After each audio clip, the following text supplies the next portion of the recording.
গত 15 বছরে এরকম বিচার বহির্ভূত হত্যা, গুম, নির্যাতন, খুন সব মিলিয়ে সংখ্যাটা প্রায় 10,000-এর উপরে মিনিমাম হয়। এবং সেই জায়গা থেকে আমরা যেটা বলবো যে এই যে 10,000 পরিবার যারা রাষ্ট্রীয়ভাবে রাষ্ট্রের দ্বারা নির্যাতনের শিকার হয়েছে, এই পরিবার এবং এদের সাথে যারা সংশ্লিষ্ট এবং পুরো বাংলাদেশের নাগরিক যেটা দেখলো যে আসলে শুধুমাত্র ক্ষমতাসীন যারা তারা ব্যতীত রাষ্ট্রের অন্য নাগরিকদের আর কোন নাগরিক হিসাবে কিংবা মানুষ হিসাবে তার ন্যূনতম অধিকার কিংবা বেঁচে থাকার পর্যন্ত নেয়। শুধুমাত্র রাজনৈতিক মত যে ভিন্ন সে কারণে যে গুম হয়েছে, এর বাহিরেও আমরা অনেক সময় দেখেছি এমন অনেক গল্প আসে যে আইন শৃঙ্খলা বাহিনীর সদস্যদের মানে এক ধরনের ফ্যান্টাসি হয়ে গেছে।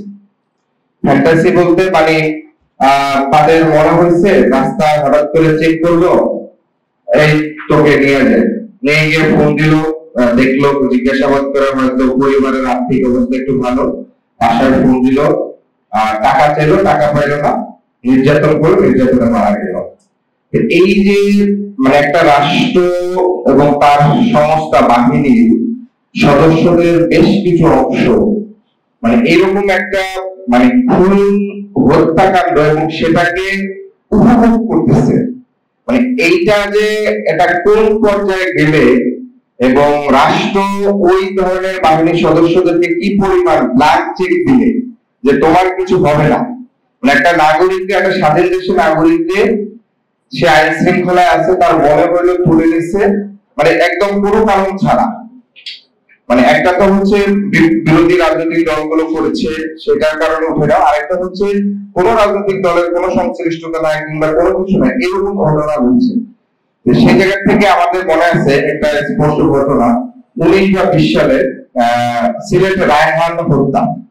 রায়হানকে পুলিশ তুলে নিয়ে গিয়ে প্রচুর নির্যাতন করে, তার পরিবারের কাছে টাকা চেয়েছিল, না পেয়ে সারা রাত পুলিশ পার্টিতে নির্যাতনে মারা গেছিল যে রায়হান হত্যা। তাহলে এইরকম কত সদস্য আছে, তারা এখন কোথায় আছে? এরা তো এখনো বাহিনীতে চাকরি করতেছে, কাজ করতেছে। তাহলে এটার একটা সলিউশন আমাদেরকে আসতে হবে। আমার কাছে যে জিনিসটি মনে হয় যে আগামী দিনে বাংলাদেশটাকে রাষ্ট্র হিসাবে গড়ে তোলার জন্য এই যে যারা এরকম অভিজ্ঞতার মধ্যে দিয়ে গেছে এদের নিয়ে আরো দীর্ঘমেয়াদী কাজের জায়গা বেশি করতে হবে। 5ই আগস্টের পূর্বে যে কাজটা শুরু হয়েছে এই গুম বা বিচার বহির্ভূত হত্যাকাণ্ড পরিবারদের নিয়ে, এখানে সবচেয়ে গুরুত্বপূর্ণ এখন কাজটা আসলে বেশি। এখন তো আমার চাইলে এই যে 10,000 ভুক্তভোগী পরিবার তাদের সবাইকে একীভূত করে একটা আমাকে দাবি আদায় করে নিতে হবে, রাষ্ট্রীয়ভাবে একটা স্টেটমেন্ট তৈরি করতে হবে যে যারাই ক্ষমতায় আসবে না কেন বিরোধী পক্ষ কিংবা রাষ্ট্রের নাগরিককে এই জায়গা থেকে তার যে মানবাধিকার, তার যে জীবন জীবিকা, তার সুরক্ষার যে অধিকার সে জায়গায় ন্যূনতম হচ্ছে করা যাবে না। আমার স্পষ্ট মনে আছে 2022 কিংবা 23 সালে আমাদের এখন বর্তমান শিল্প উপদেষ্টা তিনি আটক হয়েছিলেন। আমরা তখন শাহবাগে একটা প্রোগ্রাম করেছিলাম, একেবারে মানে কি যে ভীতিকর পরিস্থিতি ছিল। এখন যারা ওই সময় ভিকটিম ছিলেন তারা কিন্তু এখন রাষ্ট্রের অনেকের গুরুত্বপূর্ণ জায়গায় দায়িত্বে আছেন।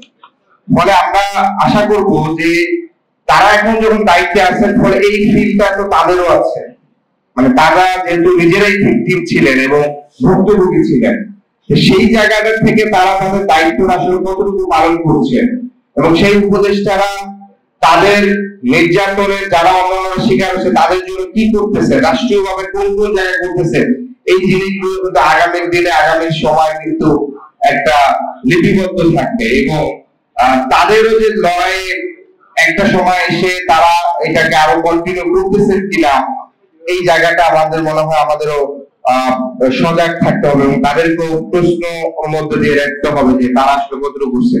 আর একটা বলবো যে সামনে বিভিন্ন আমরা দেখি যে সরকারি যে অনুদানে যে সিনেমাগুলো হয়ে থাকে, ফিল্মগুলো হয়ে থাকে, আমাদের এখানে মানবাধিকার লঙ্ঘনের এই যে ঘটনাগুলো এগুলো এখনো কিন্তু আমাদের শিল্প সাহিত্য কিংবা সিনেমা এখনো কিন্তু এভাবে আসে না। আর কারণটা হচ্ছে একটা মানুষকে যেভাবে একটা সিনেমা যেভাবে টাচ করতে পারে, এখন আমাদের এটা প্রজন্ম থেকে প্রজন্মে জানানোর জন্য একটা দীর্ঘমেয়াদী ব্যবস্থা করতে হবে।